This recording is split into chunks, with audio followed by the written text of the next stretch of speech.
아, 대신.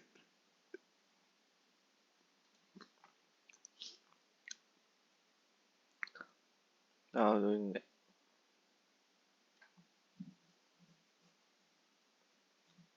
나 안경 써.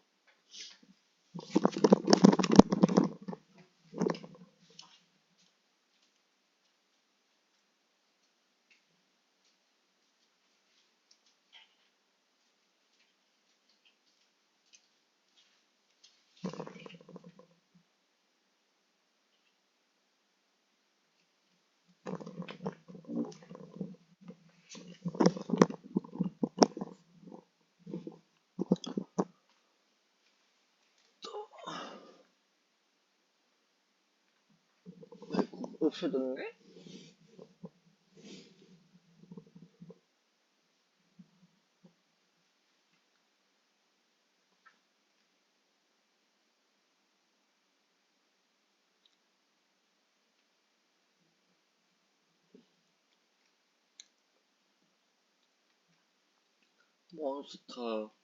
몬스터를 먹는 걸 보여줘야 돼, 몬스터. 나는 그거 남자라는 걸 몬스터를 보면서 보여줘야 돼.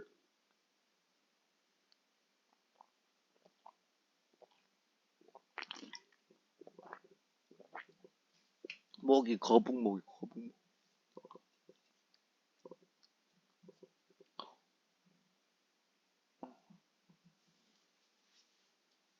거-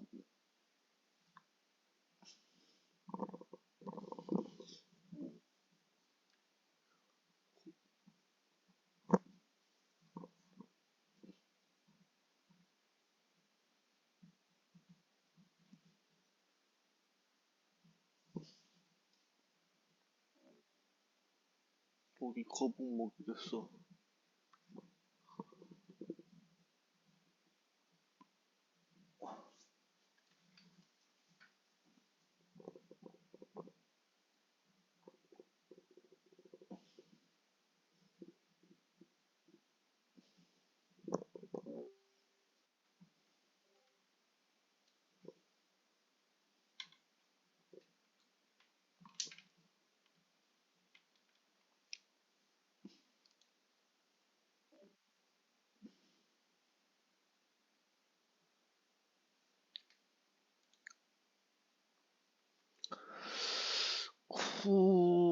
라우드? 뭐야?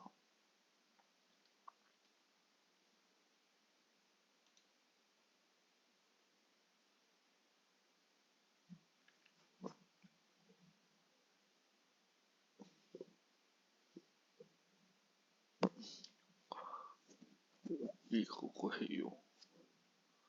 앞머리를 앞머리를 올려줘야 돼서 막 이렇게 올리고. 그럼 앞머리를 막 있는 게 나을까요? 없는 게 나을까요? 앞머리를 이렇게 하고 그다음에 목이 등이 굽었기 때문에 척추를 바로 펴요. 허리도 지금 굽어 있는데 허리도 펴야 되고 또 이렇게 해서 목이 굽어 있기 때문에 이쪽으로 이렇게 하면 이렇게 돼.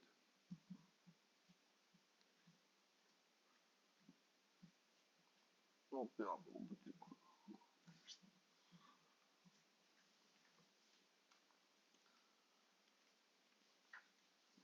여자들이 여자들이 왜 이렇게 다 얘네들 다 도망을 갔어요. 도망을 왜 다 도망을 갔을까요?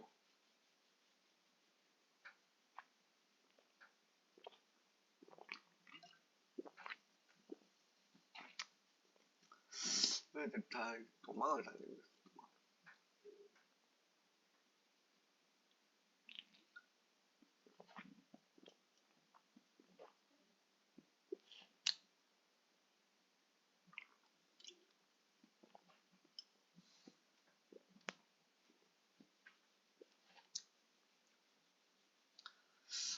나타샤 로우 앤 에코노미 법과 경제.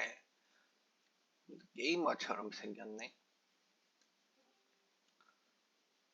크리스피 포테이토 칩.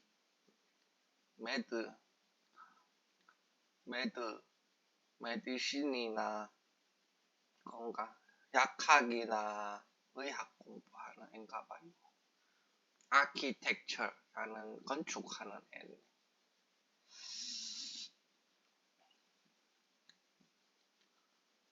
하고, 뭐야, 남자야, 여자야? 얘들 아까 많이 했는데 다 도망갔어. 야, 는 어제 봤던 애인데, 페터플라이. 어게 생겼는데. 말을 걸까? 말을 걸어볼까요, 말까요? 근데 바쁠 것 같아서 그냥 말 안 걸고 그냥 있었지. 할 말이 없어. Yeah, when I'm free and we can talk. 나한테 말 걸면 하고 말 그냥 안 걸면 그냥 말 안 하는 걸로.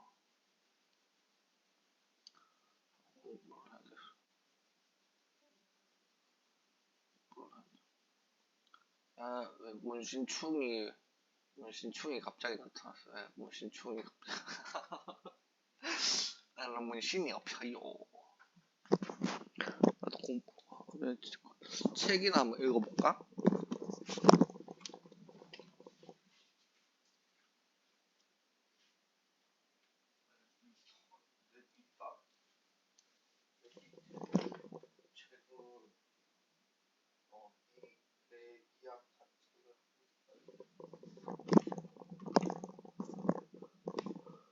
레비에탄 책을 한번 읽어보도록 하겠습니다. 레비에탄.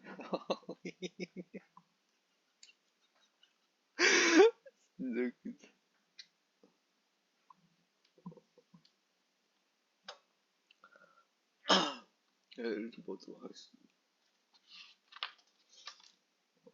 레비에탄.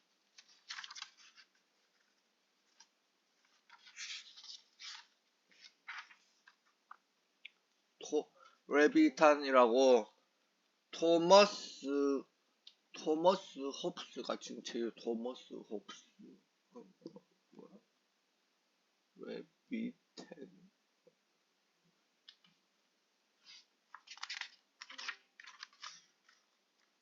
토머스 홉스 조상합니다. 토머스 홉스.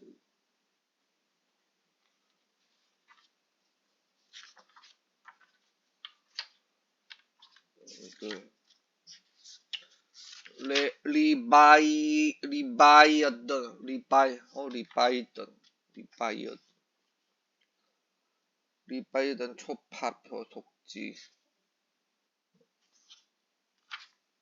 요건 그림이 여기 있어. 그림. 리바이던 그림.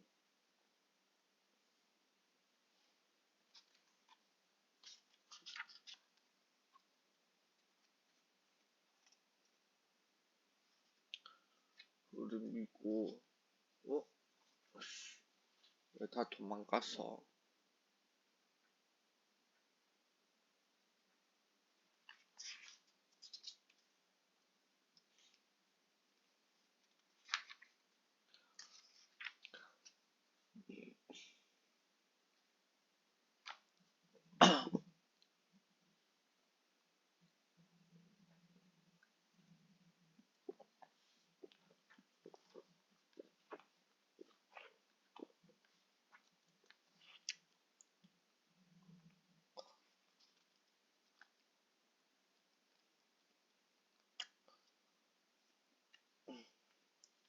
배가 갑자기 또 나오네.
커먼웰스 나는 별로 안 좋아하는데 공동외부 이거 중국 공산당이 하는 거 아닙니까? 공동외부 커먼웰스 제대로 되고 있나요? 안 되고 있잖아요. 그죠?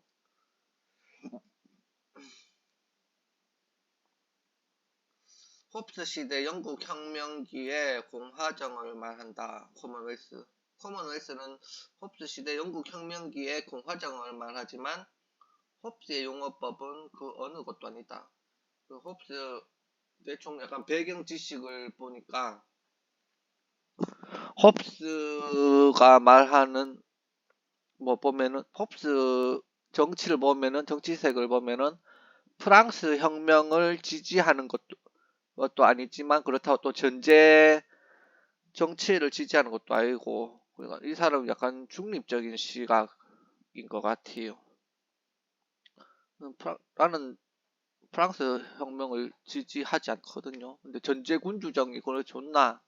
그건 잘 모르겠어요. 하여튼 프랑스 혁명으로 인해서 사회 질서가 개짝살이 나고 무고한 사람들이 죽어나가고 뭐 이상한 유언비어 그 세금 징수관들이 사람들이 숨을 못 쉬도록 산소를 공기를 없애고 있다 뭐 이런 이상한 유언비어로 선동해갖고 사람들을 막 죽이고 이러는 게 과연 그 시민들의 혁명인가 그런 걸 한번 생각을 해볼 필요가 있으나 근데 그런 거는 그래서 옛날에 우린 어릴 때 프랑스 혁명이 뭔가 대단히 굉장히 좋은 것처럼 느끼지만 왠지 그렇게 배우지만은 실상은 아닐 수도 있다. 그리고 하는 그런 거를 느낍니다.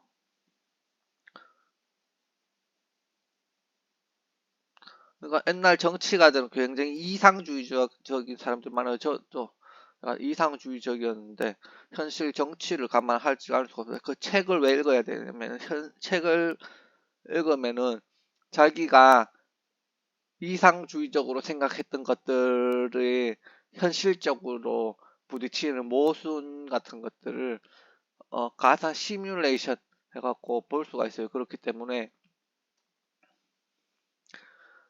이거 실제로 만약에 실험을 한다면 사람들 엄청나게 많은 사람이 희생을 당하고 그렇게 되겠죠. 근데 그것을 역사적으로 이미 그것을 시행했던 사람들이 있기 때문에 역사를 통해서 그것을 재반복하지 않아도 된다 하는 걸 알 수가 있죠. 그렇기 때문에 여러분들이 정치에 관심 있다 그러면은 책을 좀 읽어보는 게 역사책 같은 걸 읽어보는 게 좋습니다.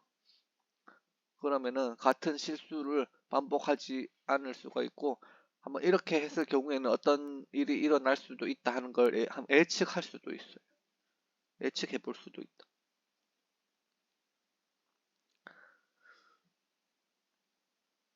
그리고 이거 영국의 커먼웰스가 홉스 시대에는 영국 공화정을 말하기도 했지만 커먼웰스란 로마 도시 국가로 대표되는 정치 사회이다. 커먼웰스는 로마의 도시 국가 그것도 그거네요. 도시 국가라고 하면은 지자체인가?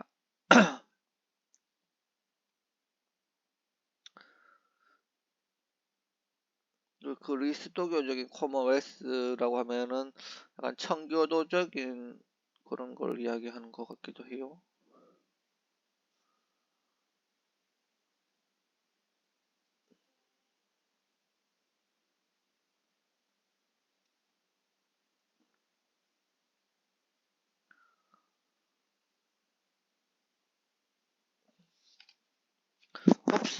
홉스가 보니까 청교도 혁명이 시작되기 전 1640년에 청교도 혁명이 시작되기 전에 프랑스 망명에 있다가 리바이어던 요 책을 썼고요.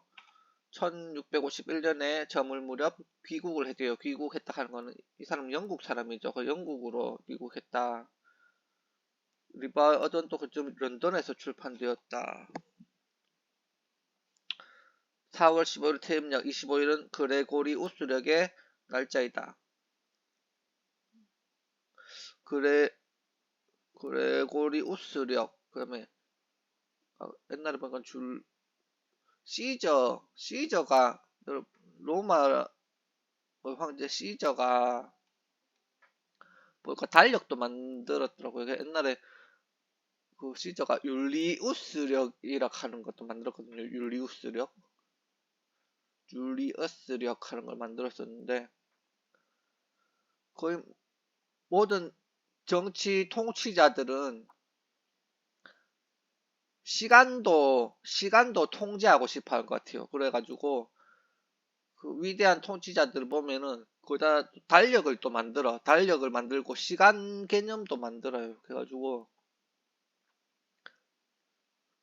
일본도 보면은 달력을 서기나 이런 걸 안 쓰고 뭐 황제 일본 왕 몇 년 이렇게 쓰잖아요. 그러니까 거의 이 권력을 가지고 있는 사람들은 시간도 통제하고 싶은 게 꿈인 거 봐. 그러니까 엘든링 같은 데도 보면은 별을 멈추게 하잖아요. 별을 멈추게 한다 하는 게 시간을 통제하는 거거든요. 시간을 통제하는 건데 그래서 시간을 통제하고 그런 거 보면은 권력자들이 이거 국가나 행정 이런 것만 통제하는 게 아니고 시간조차도 통제하고 싶어 한다. 그런 걸 알 수가 있어요.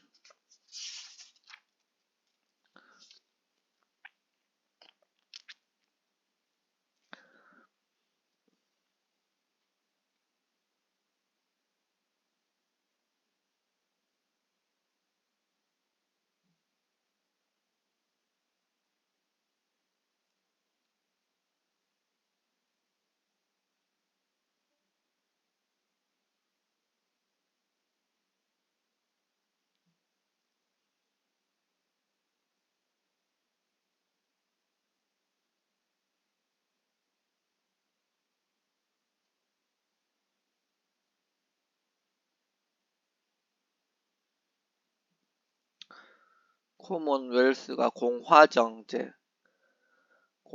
또는 국가, 라틴어로 키비타스, 독립국가, 리바이어던, 인공인간, 아티피셜맨,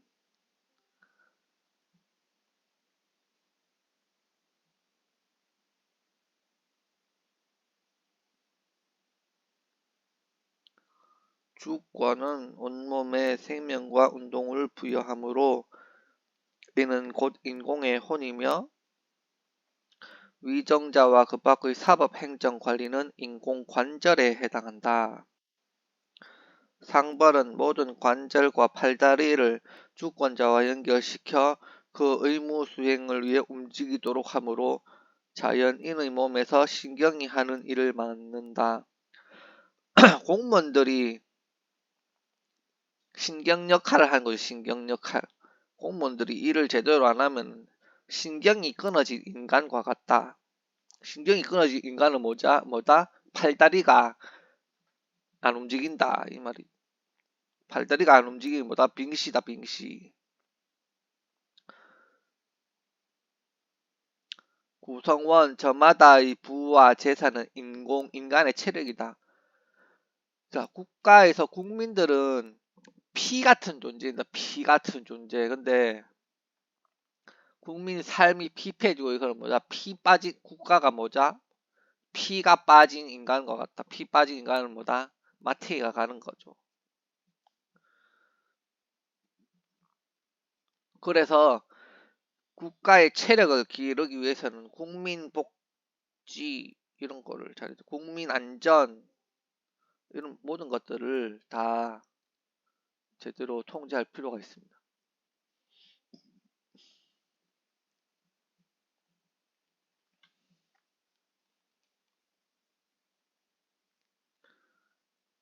이쿼티, 공정. 이쿼티, 공정과 법률은 인공의 이성이자 의지이며 화합은 건강, 소요는 질병. 그 국민들이 화합하면 건강한 상태가 되고 소요 사태가 발생한다는 것은 국가에 질병이 발생했다. 그리고 내란은 곧 죽음이다. 죽음. 내란 일어나면 이제 죽는다 이 말인데.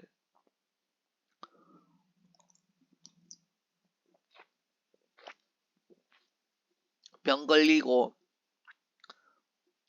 내란이 나면 죽어야지. 뭐 별 수 있습니까?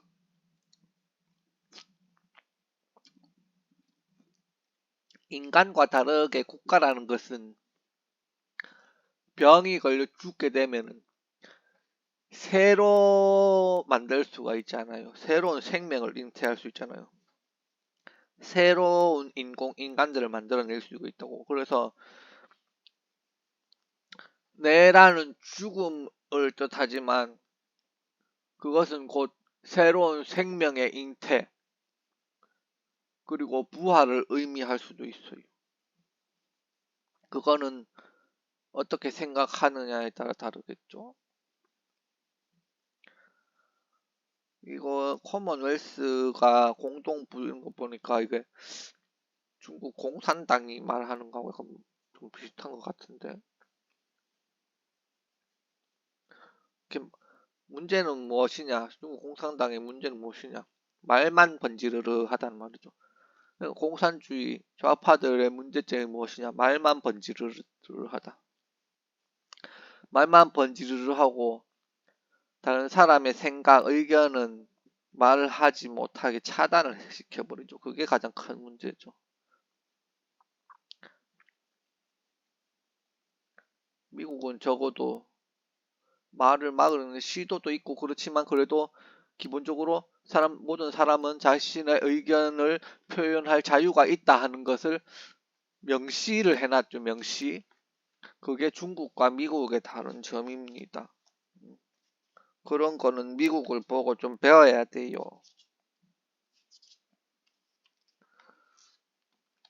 미국도 많이 썩어갖고 점점 중국화되어 가고 있어서 미국의 그 장점들이 점점 퇴색되어 가는 것도 있지만은 적어도 그래도 중국보단 낫다.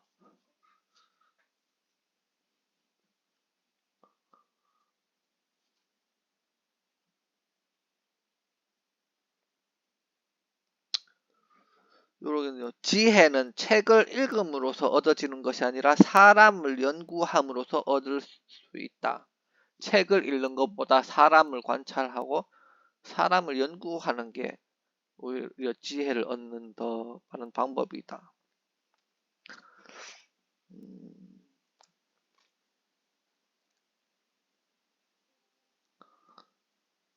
그러면 격언 같은 것을 마음에 새기며 노력하면은 사람을 더 잘 이해할 수가 있다고 합니다.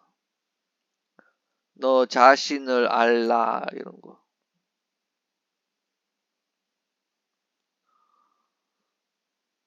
너 자신을 알라. 이게 격언인가요?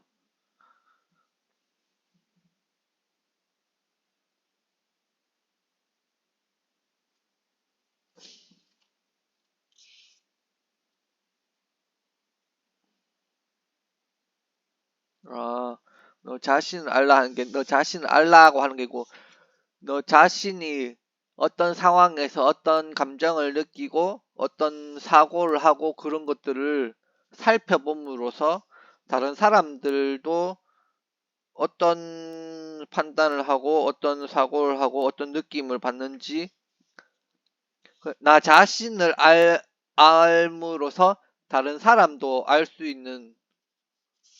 있다. 너 자신을 알라 이 말은 너 자신을 알라는 말이 아니고 너 자신을 알게 됨으로써 너 자신을 살핌으로써 다른 사람의 감정을 살피고 그런 사고들을 알 수 있다는 이타적인 생각이죠. 이타적인 생각. 너 자신 알라 하면은 나 자신을 알라고 하는 것 같지만 사실은 내 자신을 살핌으로써 다른 사람의 생각과 감정들을 살피라는 뜻이었네요. 이게 이제 알고 보니까. 그럼 보통 사람들은 너 자신을 알아 하면서 그 사람 자기 자신의 능력을 살펴보고 뭐 그냥 너의 직분에 맞는 생각과 너의 직분에 맞는 행동을 하라 이렇게 생각을 하는데 사실은 그 뜻이 아니라 어떤 상황에서 자신의 감정과 사고들을 살펴보고 그 감정들을 왜 그런 감정과 사고를 하게 되는지를 느끼고 다른 사람은 그 상황일 때 어떤 사고와 느낌을 가질지 그런 것을 살펴라 이 말이죠. 너 자신을 알라는 말은 한마디로 계속 똑같은 말 반복하는데 너 자신을 알므로써 다른 사람도 알 수가 있다 이 말입니다. 왜? 인간은 거의 모두가 비슷하니까.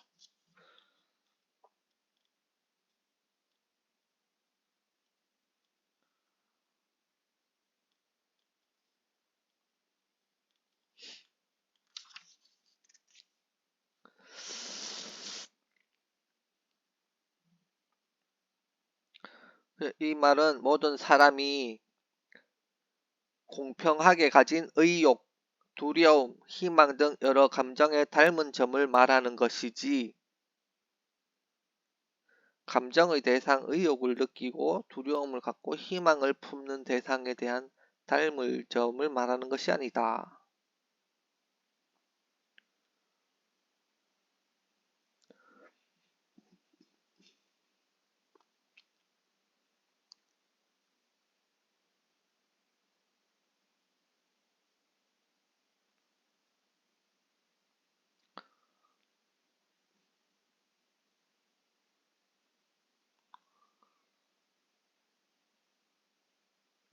실제로 볼 수 있듯이 기만과 허위의 속임수와 오류의 학설에 오염되어 혼란에 빠져 있는 인간의 여러 가지 성격은 오로지 마음을 탐구하는 자만이 읽을 수 있다.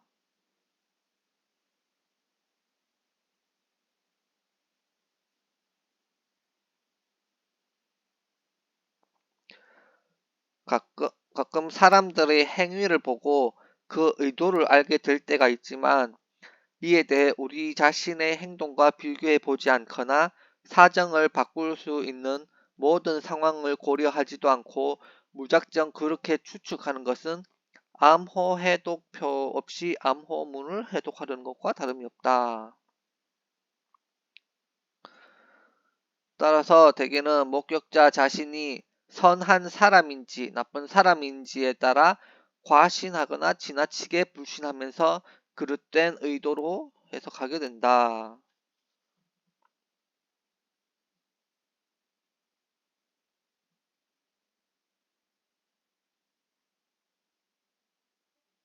지도자는 어떤 특정한 사람들이 아니라 온 인류의 마음을 읽을 수 있어야 한다. 물론 그것은 어려운 일이다.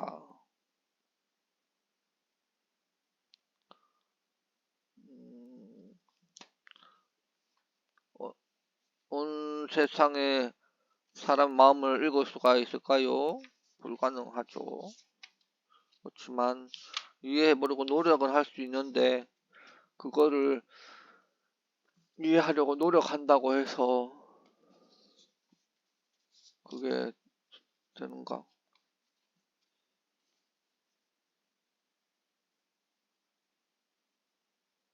감각,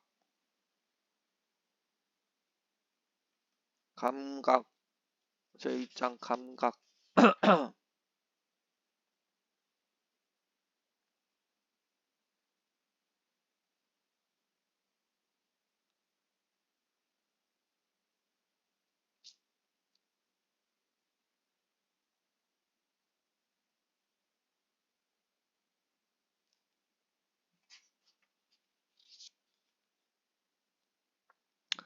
첫째 감각, 그 다음에 상상력,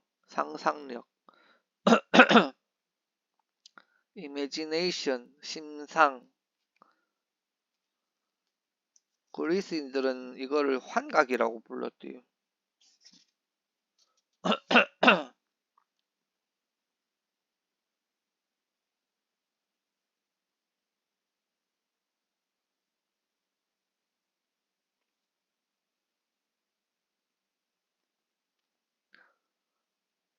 기억, 기억은 우리는 기억을 경험이라고 하지만 사실 기억은 과거에 대한 단순한 상상일 수도 있다. 과거의 기억이라는 것이 과거에 대한 상상일 수도 있다. 상상.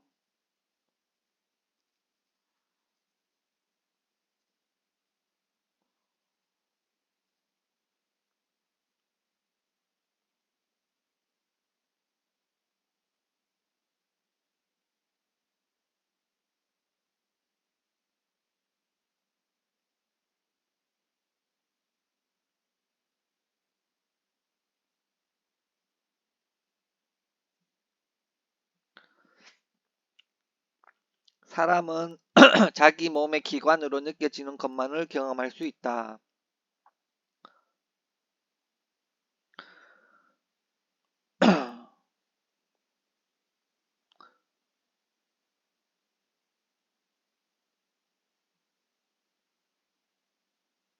그러나 앞을 못 보는 여성은 등 뒤에 하늘에 걸리는 무지개를 경험할 수는 없으나 상상할 수는 있다.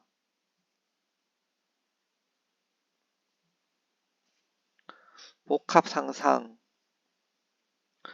복합 상상은 사실 이것은 자기 마음속 허구에 불과하다.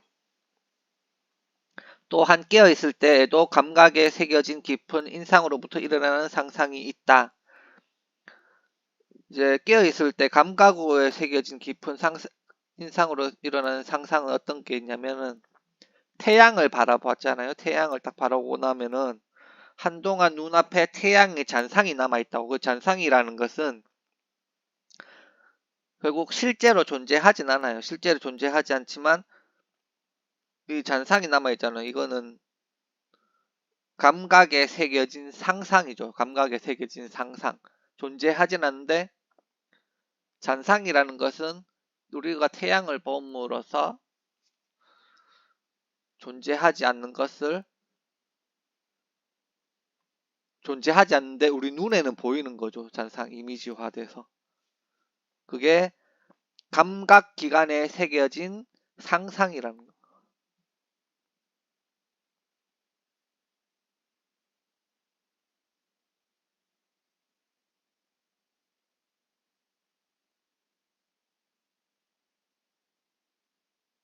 그게 태양이 잔상이 남듯이 기하학 같은 거, 도형 이런 거를 너무 이렇게 도형에 몰두해서 공부한 사람들은 깨어 있을 때도 어둠 속에서 선과 각 같은 게 어른거리는 모습이 어른거리기도 한데요. 그런 걸 너무 많이 보면 그게 잔상이 남기 때문에.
인간의 자연적 애정, 육체적 애정이 욕망을 낳고 욕망이 몸의 일정한 부분에 열을 만드는데 이때 그 부분에 열이 너무 많으면 잠자는 동안 뇌 속에서 현실에서 경험했던 애정에 대한 심상을 만들어낸다. 요컨대 꿈은 현실의 상상이 뒤바뀌어 나타나는 것이고 운동은 현실에서는 한쪽 끝에서 시작되고 꿈을 꿀 때는 다른 쪽 끝에서 시작된다. 뭐 말이야. 뭐 말인지는 모르겠지만 그냥 읽고 있습니다.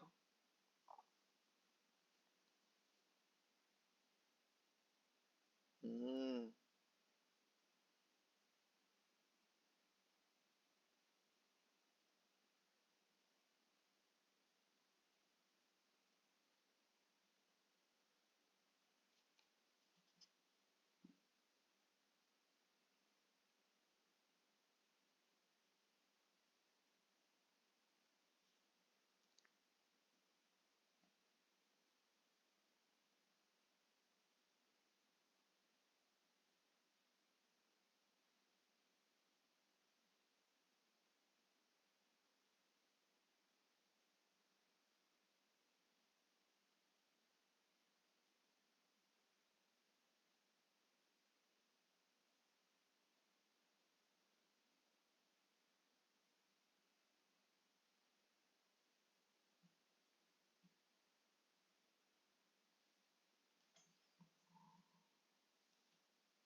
이해는 무엇인가?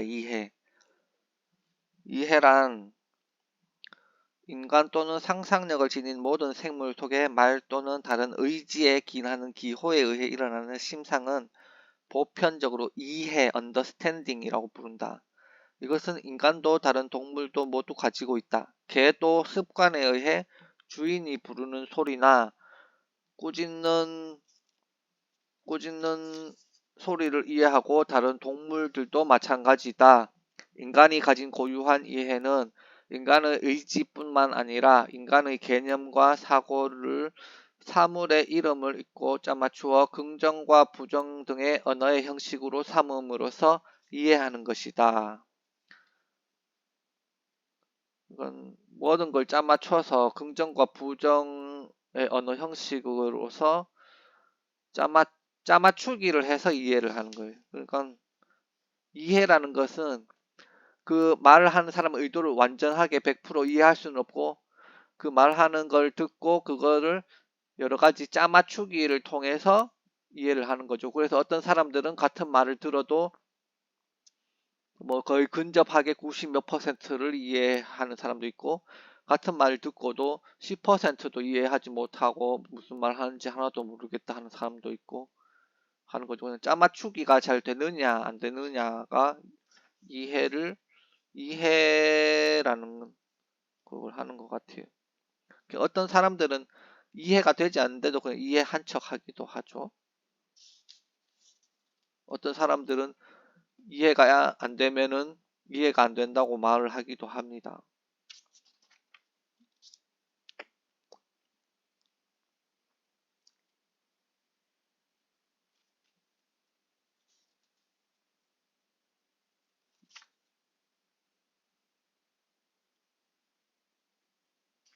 우리 사고에 인간의 생각 사고에는 유도되지 않은 사고 계열이 있어요. 유도되지 않은 거. 의도하지 않고 유도되지 않고 이건 뭐죠? 자유로운 상상이죠. 자유로운 생각.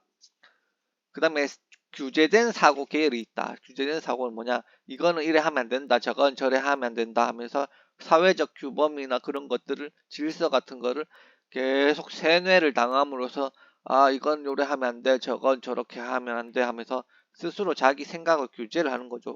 나는 왜 이런 생각을 할까? 뭐 이런 식으로. 예를 들어서 그거죠. 규제된 생각을 하는 사람은 아, 남자는 무조건 한 여자만 사랑해야 돼. 이런 생각 가질 수 있고요. 만약 유도되지 않은 사고 계열에 있는 사람, 규제되지 않은 사고 계열을 하는 사람들은 남자가 한 명이든 10명이든 100명이든 여자를 사랑할 수 있다. 이런 생각을 하는 거죠. 그거는 그래서 규제된 사고 계열은 욕구를 어, 차단하는 효과가 있다.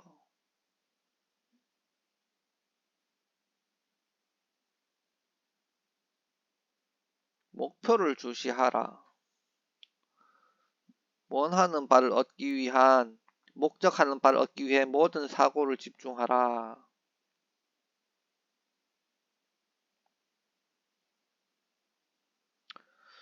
규제된 사고 계열에는 두 가지가 있다. 하나는 인간과 동물에 공통되는 것으로 어떤 상상된 결과를 기대하고 그 결과를 얻을 수 있는 원인 또는 수단을 찾는 경우이다. 다른 하나는 어떤 일을 상상하면서 그로 인해 나타날 수 있는 모든 가능한 결과를 찾는 경우이다. 다시 말해서 그것을 얻으면 무엇을 할 수 있는가를 상상하는 것이다.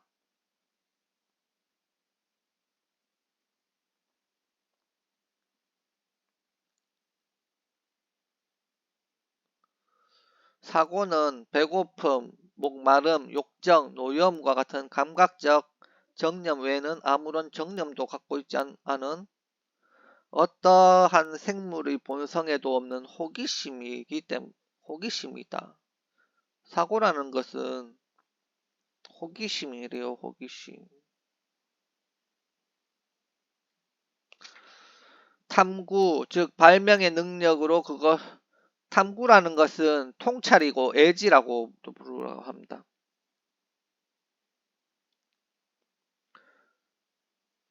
탐구, seeking이라는 영어는 통찰, 세게시타스, 애지, 솔레리티아, 통찰과 애지를 탐구라고 한다고 하네요.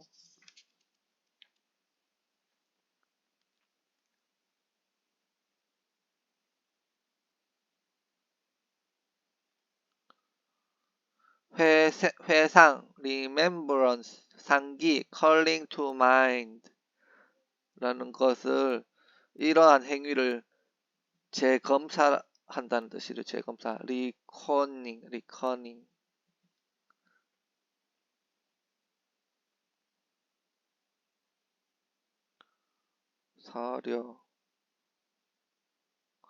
사려, 때때로 사람들은 어떤 행위가 부르는 결과를 알고 싶어 한다. 그때는 비슷한 행위는 비슷한 결과를 부른다는 가정 아래 과거에 있었던 비슷한 행위를 생각해내고 그 행위가 어떤 결과를 불러왔는지를 차례차례 생각해 본다.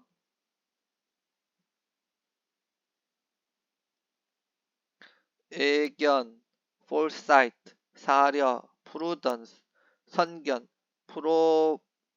프로비던스 이것들을 때로는 지혜라고 부른다. wisdom, 지혜. 다만 이런 추측은 사정을 모두 두루 살필 수는 없으므로 빗나가기 쉽다. 추측이라는 건 빗나가기 쉽대요.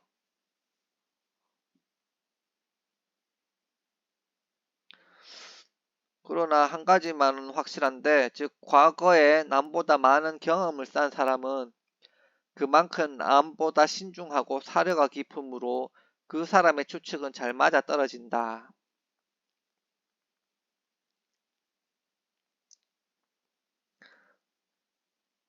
자연계에는 현재만이 존재하며 지나간 일은 기억 속의 존재를 가지지만, 기억이라는 건 결국 상상이죠. 다가올 일은 전혀 존재를 갖지 않는다. 다가올 일은 전혀 미래는 현재 행위에 과거의 행위가 가져온 결과를 적용하는 마음속 가상일 뿐이다. 미래라는 것은 현재 내가 하고 있는 행위에 대해서 그 과거의 행위가 가져온 결과를 적용해서 상상하는 거죠. 상상하는 걸 보고 미래를 본다, 예견한다, 뭐 이런 걸 말하는 거죠. 그러니까 과거에 이런 일이 있었으니까 현재 내가 이런 행위를 하면은 미래에 어떤 일들이 발생하게 될 것이다. 가정하는 거죠. 가정. 상상을 하는 거예요. 상상. 그래가지고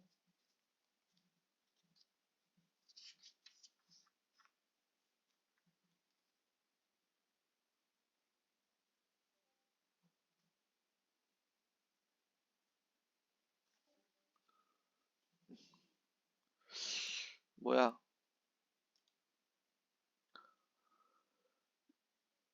방금 뭐가 떴는데? 어? 씨, 나 그거 원드 해가지고 탈퇴당했나 봐. 방금.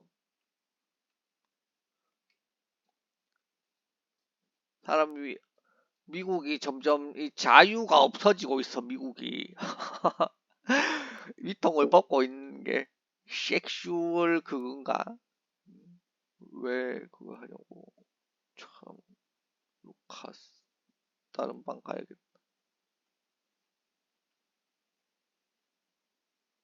누가 나를 밴 시켰지?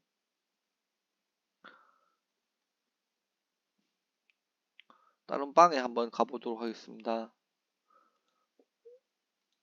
어, 방이 다 찼네.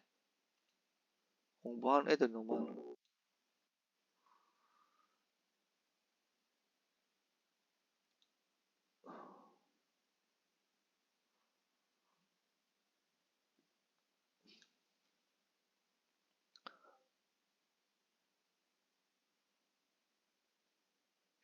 부정선거 증거 이렇게 하면서 올라오는.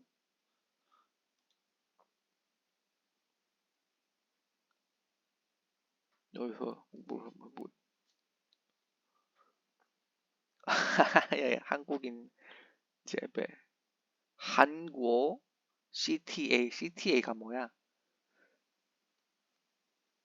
그 하여튼 공부를 하고 있네요.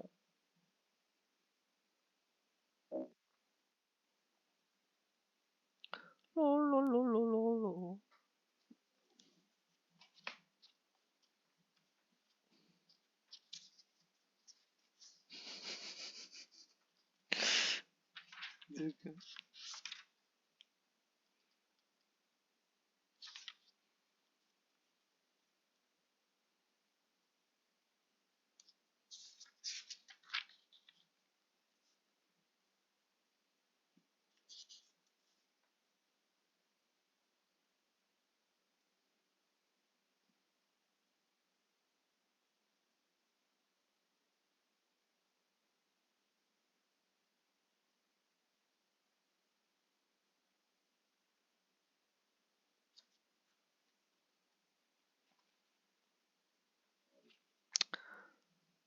언어의 특수한 효용성에 대해서 이야기를 해보겠습니다. 언어의 특수한 효용성은 첫째, 생각을 거듭한 결과 알게 된 현재 또는 과거의 어떤 일에 대한 원인과 현재나 과거의 어떤 일이 일으키는 결과나 영향을 찾아내어 기록하는 일이다.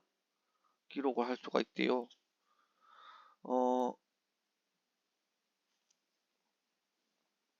요건데 학외 아츠의 획득이다. 기록하는 거다. 둘째, 우리가 얻은 지식을 다른 사람에게 알려주는 것으로 그것은 서로 의논하고 가르쳐주는 일이다. 셋째, 우리의 의지와 목적을 다른 사람에게 알려 서로 협력을 꾀하는 일이다. 서로 의논하고 의지와 목적을 다른 사람에게 알려서 서로 협력을 꾀한다. 넷째, 즐거움과 장식을 위해 우리의 언어를 악의 없이 구사하여 우리 자신과 다른 사람을 즐겁고 기쁘게 하는 일이다. 이게 언어의 효용성이고요. 언어의 악용은 어떤 사례가 있나? 첫째, 그들의 언어의 의미에 일관성이 없어 사람들이 자신의 생각을 잘못 기록하는 경우, 그로 인해 그들은 자기가 한 번도 생각해 본 적이 없었던 것을 그들의 개념으로 기록하고 따라서 자신을 속이고 만다. 뭔 말이야? 자신을 속인다고? 둘째, 말을 비유적으로 즉 정해진 의미 밖의 뜻으로 사용하는 경우로 그로써 그들은 타인을 속이게 된다. 언어를 정해진 의미 밖의 용도를 사용함으로써 다른 타인을 속인대요. 셋째, 그들이 말로써 자기의 의지가 아닌 것을 의지라고 공언하는 경우가 있다. 자기 생각이나 의지 다른데 자기 생각이 아닌데도 마치 자기 생각인 것처럼 이야기를 한다는 거죠. 넷째, 서로 괴롭히기 위해 말을 사용하는 경우이다. 자연이나 생명체를 손톱, 이빨, 뿔 등으로 적을 해칠 수 있도록 무장시킨 것을 보면 적을 혀로 괴롭히는 것은 바로 언어의 악용이다. 우리가 그를 통치해야 할 때는 다르지만 그때는 그것은 괴롭히는 것이 아니라 다만 바로 잡기 위한 것이다. 이게 바로 언어의 악용이라고 합니다.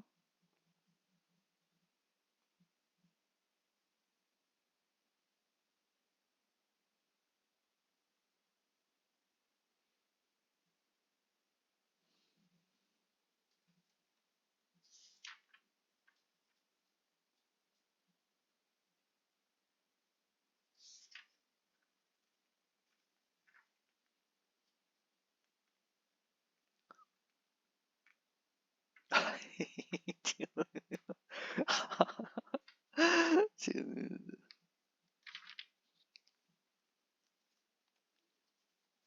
너무 어려워.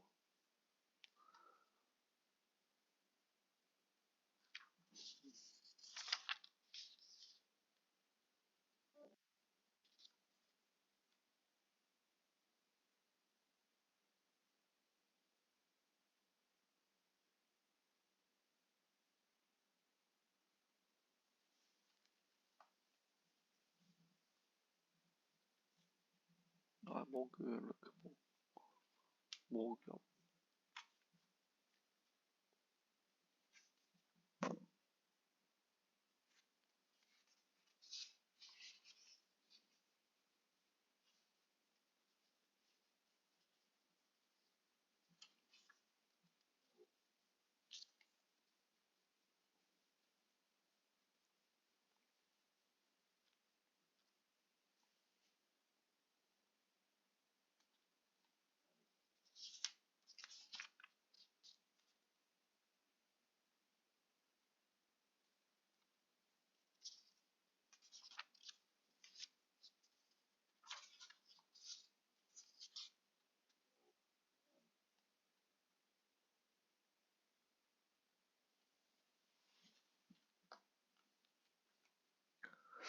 앞에 있지도 않은 일을 있었다고 추측할 경우 이것을 오류라고 한다.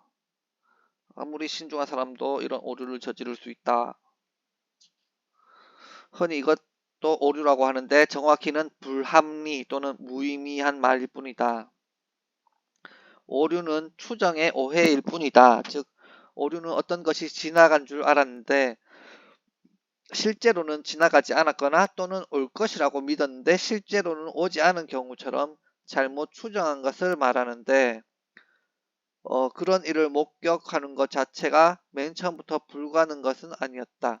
그러나 우리가 일반적 주장을 내놓았을 경우 만일 그것이 진실이 아니면 그 주장의 가능성은 생각할 수 없다. 이와 같이 소리에 불과한 아무 뜻도 없는 말을 불합리한 말, 무의미한 말, 터무니없는 말이라고 한다. 그리하여 누군가가 둥근 사각형, 치즈 속에 들어있는 빵의 우연성이라든가 비물질적 실체 또는 자유로운 국민, 자유의지, 반대에 의해 방해를 받는 일의 자유가 아닌 어떤 자유에 대하여 말한다면 그는 오류를 저지르는 것이 아니라 무의미한 말을 하는 것이다. 즉 그런 말은 불합리하다. 여러분 둥근 사각형이라는 게 존재합니까 여러분?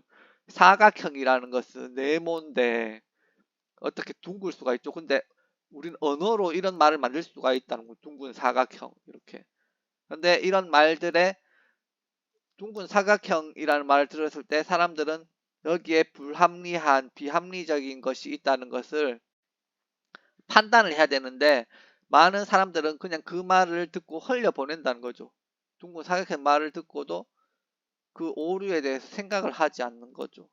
그냥 불합리한 거를 찾아내지를 못하는 거예요. 그렇게 되면은 어떤 정치인이 나서 둥근 사각형을 만들겠습니다 하는 말을 듣고 속는다는 거죠, 여러분. 여러분, 둥근 사각형을 만들겠습니다 하면은 그것이 얼마나 비합리적인 말인지 그런 걸 깨달아야지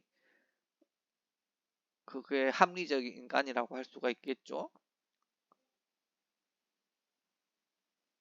자유로운 자유로운 국민도 좀 그거네요. 국민은 통제받는 게 국민인데 어떻게 국민이 자유로울 수가 있지?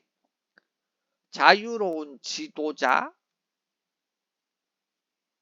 자유로울 수가 있을까요? 그럼 하여튼 자유로운 국민 이건 있을 수도 있는데 이게 비합리적인 그건가? 불합리한 말인가? 하여튼 둥근 사각형이란 말은 굉장히 불합리하죠. 둥근 사각형, 둥근 삼각형이라든지. 근데 둥근 사각형이라고 하면은 이 홉스는 굉장히 이게 불합리라고 하는데 둥근 사각형이 존재할 수는 있어요. 둥근 사각형 뭐가? 모서리가 둥글면은 둥근 사각형 아닙니까? 사각형인데 모서리가 둥글면은 둥근 사각형이 될 수 있잖아. 그러면은 이거는 비합리적인 불하, 비합리적이나 불합리한 말이 아닐 수도 있어요. 둥근 삼각형은 무엇이냐? 모서리가 둥근 게 둥근 삼각형이죠.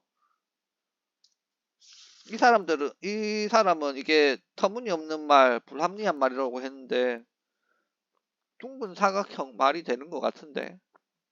근데 사각형이라는 정의가 모서리는 꼭지점이 있는 이게 사각형이니까 그래서 이걸 불합리하다, 비합리적이다고 말을 하는 것 같아요.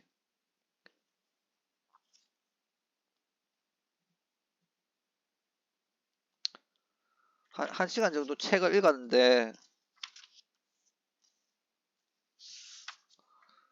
욕구, 욕망 이런 게 있고 요걸 마지막으로 읽고 끝낼게요. 욕구, 욕망 이런 노력이 그것을 일으키는 어떤 것을 향해 있을 때는 욕구, appetite 또는 욕망, desire라고 한다. 후자는 보편적 이름이고 전자는 때때로 음식물에 대한 욕구, 즉 배고픔과 목마름을 말할 때 쓴다. 그리고 노력이 어떤 것으로부터 멀어지는 노력이라면 일반적으로 혐오라고 한다. 노력을 통해서 어떤 것으로부터 멀어지는 노력을 혐오라고 한대요. 혐오. 노력을 통해서 원래 노력을 하지 않고 자연스러운 상태면은 서로를 혐오할 필요가 없죠. 거리감이 그냥 유지가 돼요. 근데 이 원래 가지고 자연적인 거리감으로부터 노력을 통해서 더 많이 밀어내는 거죠. 더 많이 멀어지도록 노력하는 걸 혐오라고 한다. 그래서 남자 여자라는 관계는 원래 서로 나란히 서 있는 게 관계라 하면은 요즘 남녀를 보면은 서로 혐오를 하잖아요. 혐오. 서로 멀어지려고 노력을 한다고. 왜? 가까이 붙으면은 이상한 일이 벌어질까 봐서 계속 사회에서 계속 혐오를 조장해요. 남자는 가해자고 여자는 피해자다. 이렇게 하면서 계속 혐오적인 말, 세뇌적인 말을 계속 한단 말이지. 그래서 이게 남자 혐오, 여성 혐오로 이어지는 거예요. 근데 이런 멀어지려는 노력, 그러니까 노력을 안 하면은 현상이 유지가 되거든요. 근데 계속 노력을 한단 말이지. 계속 그 노력이란 게 어떤 것이냐? 뭐 여자를 지켜야 한다 하면서 계속 캠페인을 한다든지 여성의 인권을 늘려야 된다 또 캠페인을 한다면 하면서 계속 이게 마치 여자들이 차별을 받아서 그런 것처럼 그 계속 노력된다고 하면은 불합리한 노력이 되는 거예요. 그게 욕구와 혐오라는 말은 라틴어에서 왔으면 모두 운동을 뜻한다. 욕구와 혐오 다 운동이란 뜻이래요. 욕구는 다가가는 운동이고 혐오는 멀어지는 운동을 뜻한다. 그리스어 오르메와 아포르메 또 마찬가지다. 전자는 접근을, 후자는 후퇴를 의미한다. 자연은 때때로 인간에게 약간의 진리를 가르쳐 준다. 하지만 인간은 자연을 초월한 진리를 추구할 때 자연이 가르쳐 준 진리를 의심한다. 스콜라 학자들은 가거나 움직이는 등의 단순한 욕구 속에서는 운동이라 부를 만한 것을 전혀 찾아낼 수 없었다. 그러나 운동의 존재를 완전히 부정할 수는 없었기 때문에 이를 비유적 운동이라고 부른다. 이것은 불합리한 말이다. 말에는 비유적이라는 표현을 쓸 수 있지만 물체나 운동에는 그럴 수 없기 때문이다. 사랑과 미움, 사랑, 미움. 사람이 어떤 것을 욕구할 때는 그것을 사랑한다라고 말할 수 있다. 여러분, 사랑한다고 해서 나는 너를 사랑한다는 말이 너랑 섹스하고 싶다 이 말이 아니에요. 사랑한다는 말은 너한테 다가가고 싶다는 뜻이에요.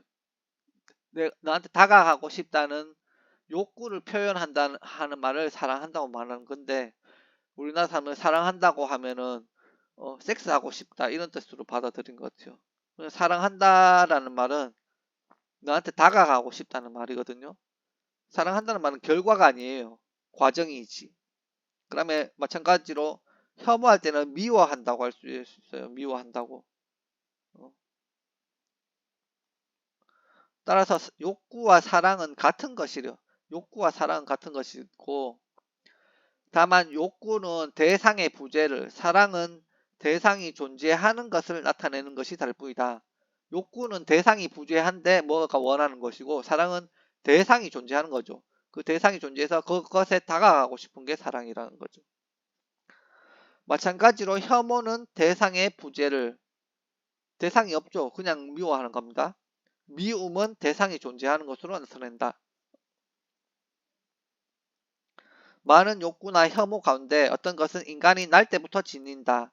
식욕, 배설 및 배출 욕구. 몸 안에서 느끼는 어떤 것에 대한 혐오라고 부르는 것이 더 적절한 배출 욕구 등을 말하는데 그 수가 그다지 많지는 않다. 우리 몸이 밀어내는 것들 뭐죠? 배설, 배출 이런 게 다 밀어내는 거죠. 이걸 혐오라고 하는데요. 이들 외에 특정한 것에 대한 욕구는 자기 자신 또는 타인에게 미치는 효과에 대한 경험과 시험에서 생긴다. 즉 우리는 전혀 모르거나 존재하지 않는다고 믿는 것에 대해서는 그것이 어떤 것인지 알아보려는 정도 이상의 욕구는 갖지 않는다. 그러나 혐오는 우리에게 해를 끼친 적이 있음을 알고 있는 것에 대해서뿐만 아니라 해를 끼칠 것인지 아닌지 모르는 사물에 대해서도 갖게 된다.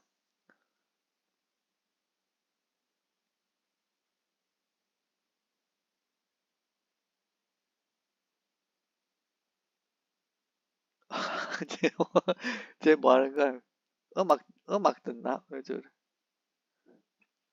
정- 정신, 정신 이상병자가 한 명 생겼습니다. 불안? 왜 이래? 어디 뭔가 말이 마렵나 봅니다. 또라이들이 많네요. 하여튼 요거 해서 사랑과 미움에 대해서 알아봤고 이제 경시라든지 선악 이런 게 있는데 요거 그냥 내가 그냥 읽고 사랑과 욕구, 욕구와 사랑은 같다. 다만 대상이 부재할 때 욕구라 하고 대상이 존재할 때는 사랑이라고 한다. 카노바의 아모르와 푸시케의 사랑. 그 사랑하는 대상이 있으면 사랑이고 사랑하는 대상이 없이 사랑하는 감정을 느끼면 욕구라고 하네요.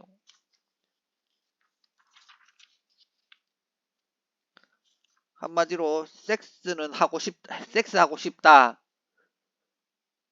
이거는 욕구가 되겠죠. 근데 누구누구랑 섹스하고 싶다 하면 이게 사랑이 되는 거겠죠.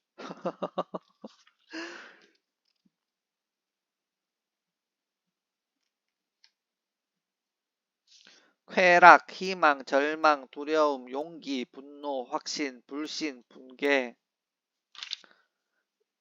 뭐 인자, 탐욕, 야심, 소심, 아량, 용맹, 관대함, 가련함, 친절, 자연적 정욕, 연락, 사랑의 정념, 복수심, 호기심, 종교, 미신, 공황. 공황에 대해서 한번 볼까요? 두려움의 이유와 대상에 대한 이해가 없는 두려움은 공황, 패닉이라 부른다. 두려움의 이유.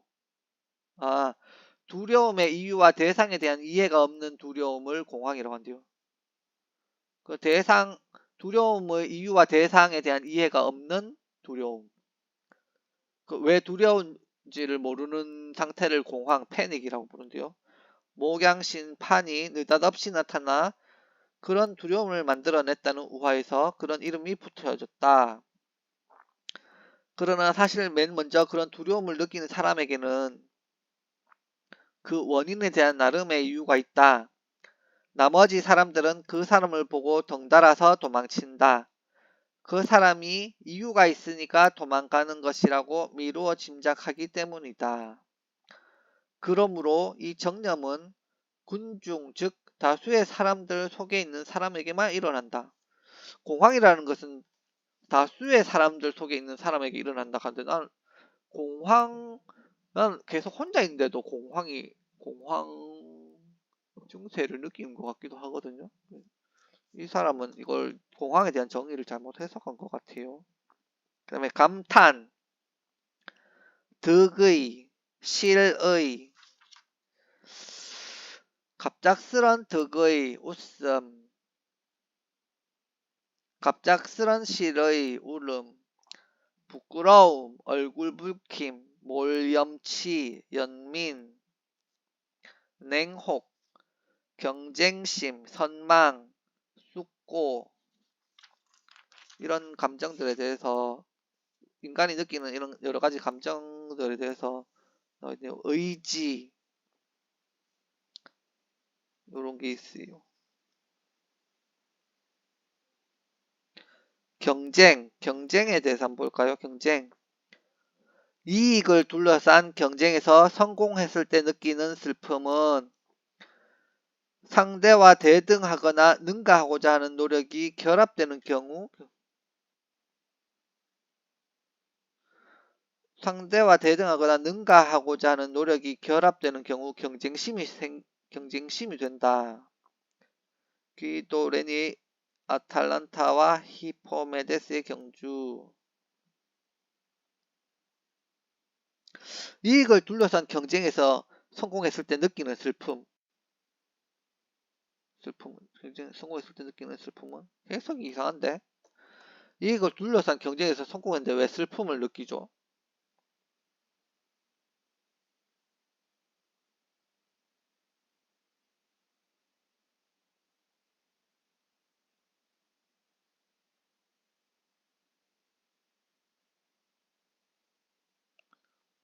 해석이 많이 이게 영어 책인데 한글로 번역해서 그런가?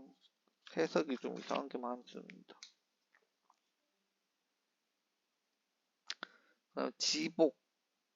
지복이라는 것은 사람이 원하는 사물들을 얻는데 계속 성공하는 것, 즉 계속적인 번영은 지복이라고 부른다. felicity.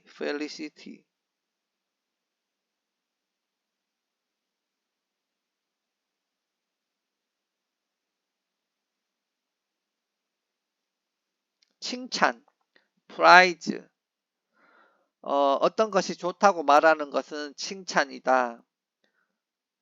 praise. 어떤 것의 에너지와 위대함을 나타낼 때는 찬미라고 부른다. magnification. 또한 사람들이 인간의 복됨에 대하여 의견을 나타내는 말은 그리스어로는 마카리스모스, 행복하다고 여기는 것이라 하는데 영어에는 이에 맞는 이름이 없다. 영어에는 이름 맞는 이름 행복하다고 여기는 것이라는 게 없죠. 정념들에 대해서는 오늘의 목적에서 보면 이 정도 논의로 충분하다. 칭찬을 하는 게 인간의 복됨에 대해 의견을 나타내는 말이에요. 이게 칭찬을 많이 하면은 복을 주는 거죠. 내가 저 사람한테 행복을 줘야겠다 이런 생각이 들면은 칭찬을 많이 해주면 됩니다. 행복하세요 하는 이런 말보다 그 사람에 대해서 칭찬을 하는 게 그 사람한테 더 복을 더 줄 수가 있다. 내가 저 사람을 행복하게 만들어주고 싶다 거나 저 사람들에게 복을 주고 싶다 하면은 칭찬을 하면 될 것 같아요. 칭찬을 함으로써 위대함이나 찬미를 해서 행복한 에너지를 만들어 줄 수 있는 게 칭찬이니까 내가 저 사람을 행복하게 만들고 싶다 하면은 칭찬을 해주면 될 것 같아요. 네, 칭찬에 대해서 많이 좀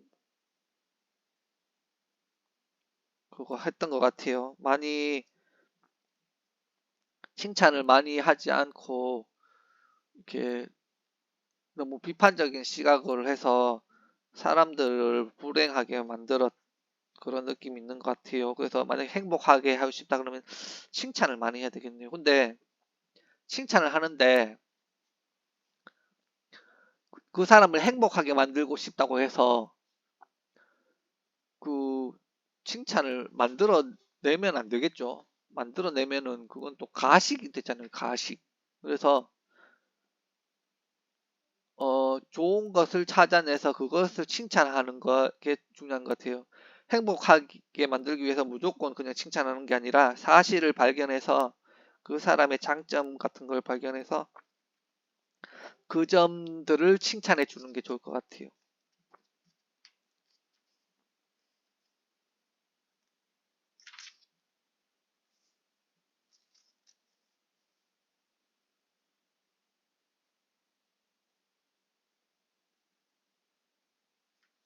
하고 뒤에 있는데 이 책이 워낙 두꺼우니까 한 요 정도 읽었는데 한 요 정도 읽고 아직 이 정도 남았는데 그 나중에 읽도록 하겠습니다. 너무 책 이걸 한 번에 다 읽으려고 합니다. 뭐 지금 대충 봤는데도 내가 다 안 읽고 그냥 큰 제목들만 쭉쭉쭉 읽었거든요. 근데도 지금 72페이지밖에 못 나갔어. 거의 1시간 읽었는데. 그래서 운동을 좀 하고 다시 오도록 할게요. 안녕.